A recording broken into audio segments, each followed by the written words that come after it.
I'm Paul Willestein of Lehigh Valley Stage, where we talk with the people who make theater happen in the greater Lehigh Valley region. It was the first album that I ever listened to obsessively. I grew up with this record. My parents were not big music people, but they had it in the house. And so I actually have memories of my 8-year-old self kind of listening to this music. And so at some level I have that kind of deep in my bones connection to it.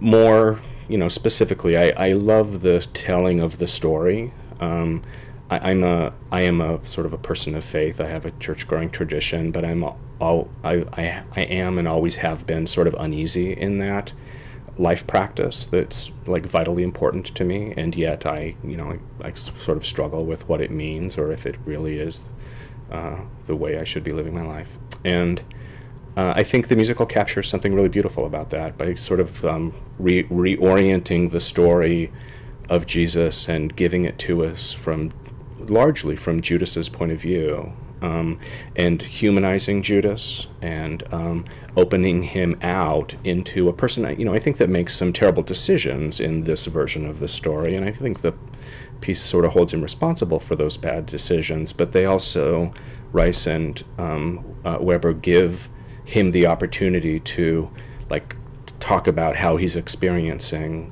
these events and the ways that Jesus' sort of growing celebrity and the kinds of attributes that people are starting to project on him are making sense to Jesus, and sort of the community has gone off in a direction that wasn't what he thought he signed up for.